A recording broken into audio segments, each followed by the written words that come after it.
Hi everyone, this is Kamal Roy and I welcome to my channel. Today we are going to get acquainted with the use of have to, has to and had to. তো মোর YouTube চ্যানেলত মুই সবাইকে স্বাগত জানাই।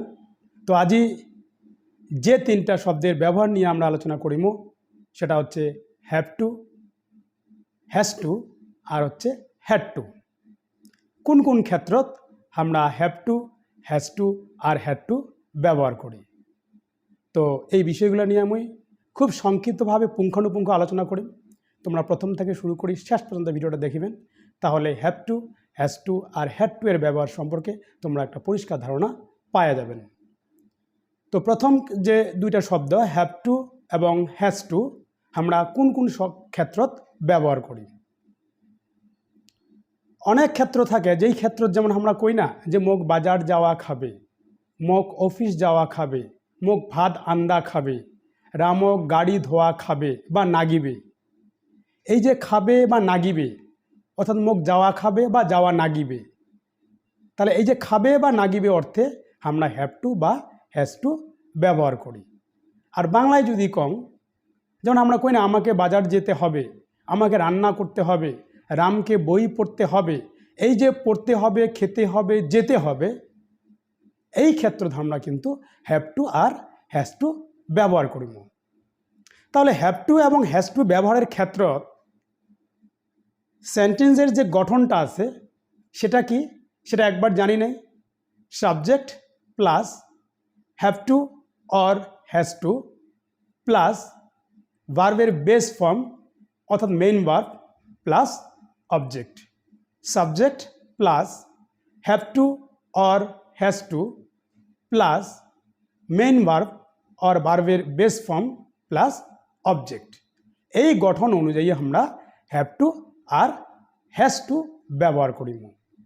তাহলে কয়েকটা উদাহরণ দিয়ে আমরা আলোচনা করি। মোক বাজার যাওয়া খাবে বা মোক বাজার যাওয়া নাগিবে, বা যদি কং আমাকে বাজার যেতে হবে, তাহলে আমরা কি কম I have to go to market. I have to go to market অর্থাৎ মোক বাজার যাওয়া খাবে। এবার যদি কং মোক বই পড়া খাবে বা মোক বই পড়া নাগিবে বা আমাকে বই পড়তে হবে, তাহলে আমরা কমো I have to read books. I have to read books অর্থাৎ মোক বই পড়া খাবে। এবার যদি কই হামাক ফুটবল খেলা খাবে বা ফুটবল খেলা নাগিবে বা আমাদেরকে ফুটবল খেলতে হবে, তাহলে আমরা কি কমো we have to play football. We have to play football অর্থাৎ হামাক ফুটবল খেলা খাবে বা নাগিবে।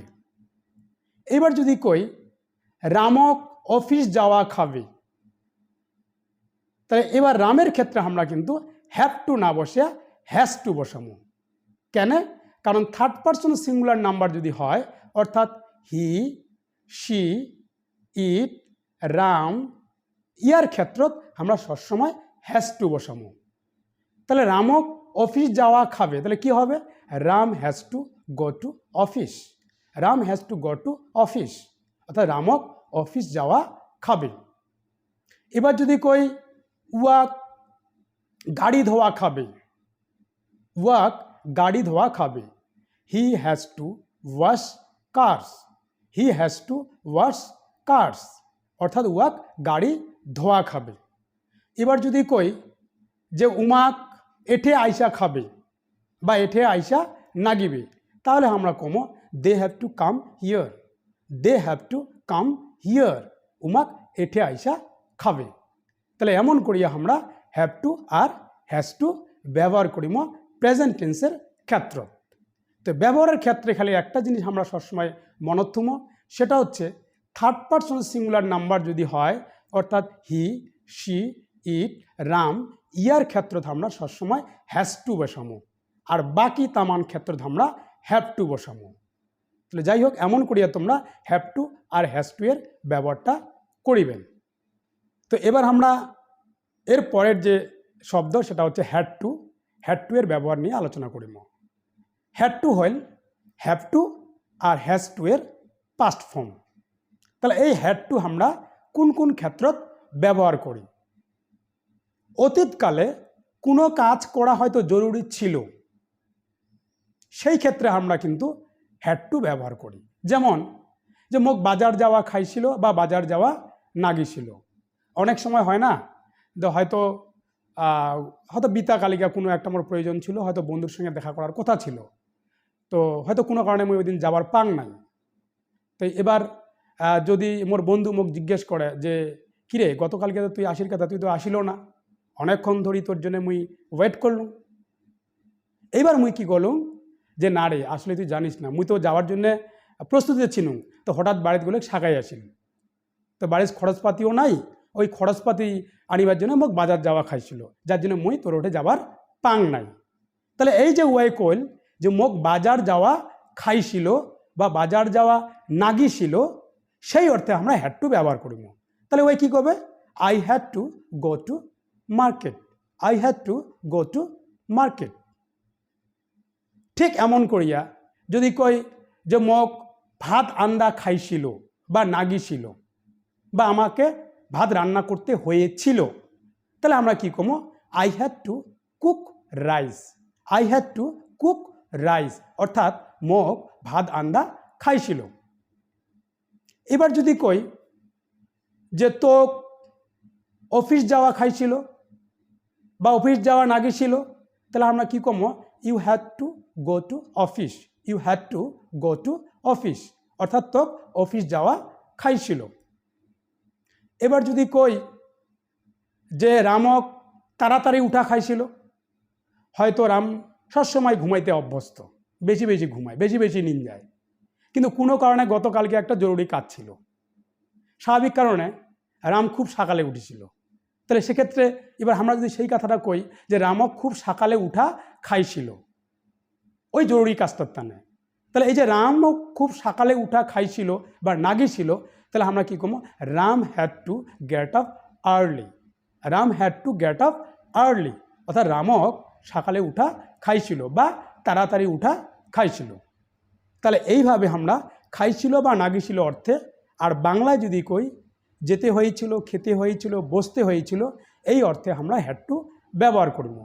তাহলে হ্যাড টু ব্যবহারের ক্ষেত্রত যে সেন্টেন্সের গঠনটা সেটা same, subject plus had to plus main verb plus object, subject plus had to plus main verb plus object.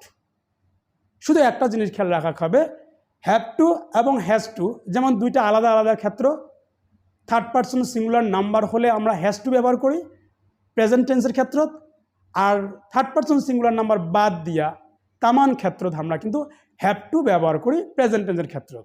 R past টেন্সের ক্ষেত্রত কিন্তু একটাই শব্দ, সেটা হচ্ছে হ্যাড টু, খাইছিল, নাগিছিল, যেতে হয়েছিল, খেতে হয়েছিল, এই অর্থত আমরা হ্যাড টু ব্যবহার করিব। তো যাই হোক, আশা করম তোমরা এই আলোচনা থেকে হ্যাভ টু, হ্যাজ টু আর হ্যাড টু এর ব্যবহার সম্পর্কে একটা ক্লিয়ার ধারণা পাওয়া গেছেন। So I believe if you watch my videos, you can speak in English, you can write in English, just you need to dedicate some times for English. No need to dedicate so much time, just you need to dedicate only 20 minutes a day. যাই হোক, যদি তোমরা এই more video, প্রত্যেকটা video তোমরা যদি পরপর দেখেন, একটা ভিডিওর সঙ্গে একটা কিন্তু রিলেশন আছে। স্বাভাবিক কারণে প্রত্যেকটা ভিডিও তোমরা যদি দেখেন, তাহলে তোমরা ইংরেজিটা খুব সহজে আয়ত্ত করে পাবেন, এই বিষয়ে আমি 100% শিওর। এবার কোনো একটা ভিডিও বাদ দিয়ে যদি কোনো একটা ভিডিও দেখার চেষ্টা করেন, সেক্ষেত্রে হয়তো একটা সমস্যা হলেও হবার পারে। তো এই কারণে করবেন কি, প্রত্যেকটা রিলেটেড ভিডিও তোমরা দেখিবেন।